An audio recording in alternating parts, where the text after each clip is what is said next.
Welcome back to the Marketing Study Guide and thanks for joining us. In this video we will review the 5-stage model of teams and groups.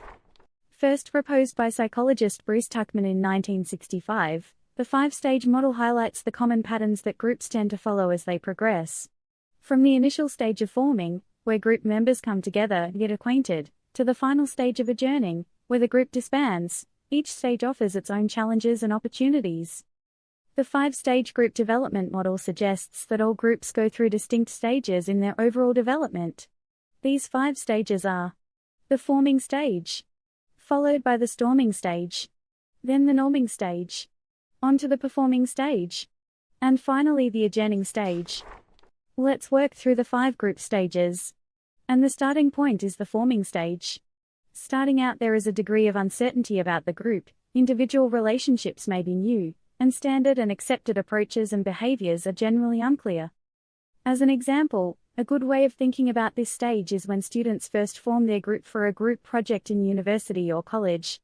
They may not know each other very well or at all. They have limited understanding of how the group will work together, what each other's strengths are, or the best way to interact with each other.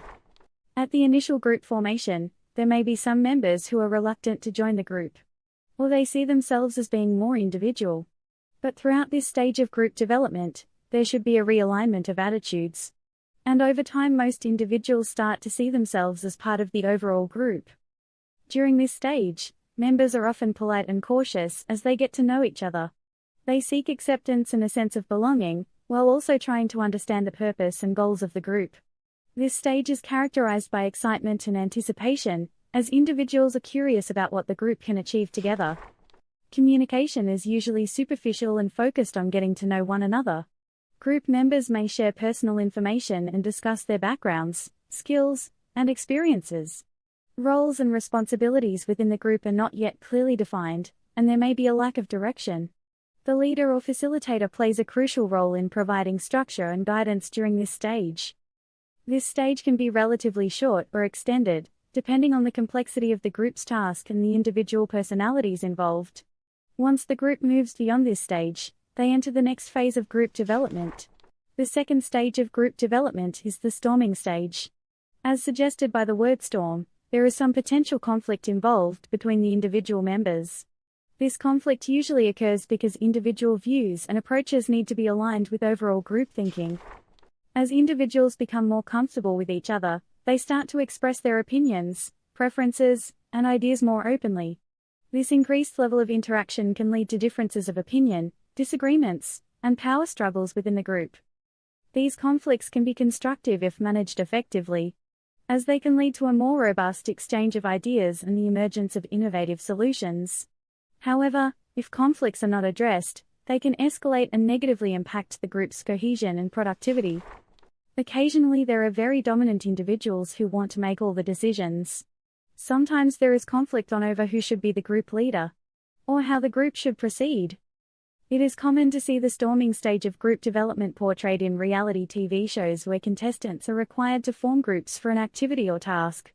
Typically, you will see some of these contestants continuing to battle for control. To move past this stage, there must be an acceptance to make decisions on behalf of the team, rather than being focused on individual decisions. It is important for group members to understand that conflict is a natural part of the group development process, and can be resolved through effective communication and collaboration. Next we have the norming stage. This is the stage where the group finally settles into some sort of agreed pattern of behavior and decisions.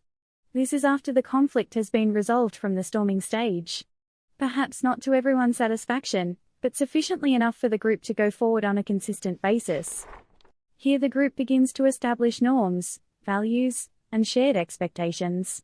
Group members start to develop a sense of trust and cohesion.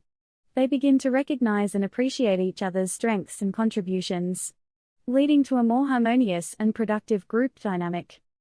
During this stage, group members actively seek agreement and consensus. They work towards developing common goals, rules, and procedures that guide their interactions and decision-making processes. Roles and responsibilities within the group become more defined, and individuals start to understand how they can contribute to the group's success. Norms and values are established through open communication and collaboration. Group members may engage in team-building activities, brainstorming sessions, or problem-solving exercises to foster a sense of unity and cooperation. Leaders play a crucial role in facilitating the norming stage. They need to encourage participation, ensure everyone's voice is heard, and promote a positive and inclusive team culture. The fourth stage is the performing stage. In this stage, the group is focused on getting the job done. The team's focus passes to the activities and tasks required. The individuals of the group are now keen to move forward and complete the objective. In the performing stage, group members work together well. They leverage their individual strengths and expertise to accomplish tasks. They demonstrate a high level of collaboration, synergy, and problem-solving ability. In this stage, the group's productivity and creativity are at their highest. Group members are motivated to excel and take ownership of their work. They are focused on achieving results and are willing to go above and beyond to ensure the group's success. Leaders in the performing stage only play a supportive role by providing resources and removing any obstacles that may hinder the group's progress. They trust the group members to make decisions and provide guidance when needed. The final stage of group development is the adjourning stage. This relates to temporary teams where there is an end date to the group. Depending upon the group dynamics and the success of team, there will be mixed reactions and emotions in regards to the finalization of the group. For example, some members may be quite upset that the project has come to an end, whereas others would be pleased that the project has finalized. During this stage, it is important to take the time to reflect on the group's journey and the lessons learned. Group members can share their experiences, discuss what worked well, and identify areas for improvement. This reflection process contributes to individual and collective growth, allowing group members to apply their knowledge and skills in future endeavors. The adjourning stage is also an opportunity to celebrate the group's achievements. Recognizing and appreciating the efforts and contributions of each member fosters a sense of accomplishment and camaraderie. It creates a positive ending to the group's journey and sets the stage for future collaborations. So that's an overview of the 5 stages. Research generally suggests that group performance will increase over time as the group moves through its different stages. This occurs because a more established team will have a better alignment of skills, along with a clearer agreement of goals and approaches, and the synergy of the overall team and the individual skills and capabilities. But what about the limitations of these 5 stages? Does it work for all groups? The reality is no. Let's now explore why. Often there may not be time enough for groups to evolve through the 5 stages. An example would be for a weekend management retreat. In this time-poor situation, it is likely that a quickly formed groups end up operating in the storming and the performing stages at the same time. And sometimes with limited time, we will see individuals in the group implementing their own plan and ideas by working independently. And another issue is that in some teams they cannot progress past the storming stage.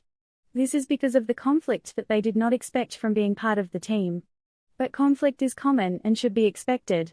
And rather than viewing conflict as a negative, team members should view it as part of normal group development. This can be solved by the use of experienced people along with inexperienced employees. This is because experienced employees have a good sense of how groups progress over time, as opposed to newer group members who may perceive conflict as a sign of concern and problems. Another issue with this model is that it is not always linear. In reality, groups may move back and forth between stages or skip certain stages altogether. Plus, it is also likely that team members will not always be on the same page. Because of individual differences in personalities, experiences, and motivations.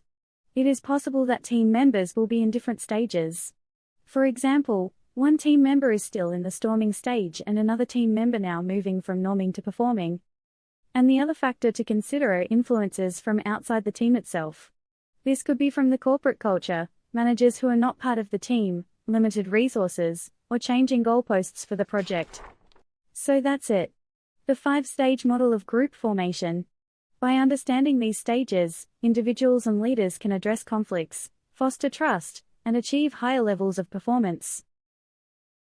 Thanks for watching the video, and we will see you next time on the Marketing Study Guide.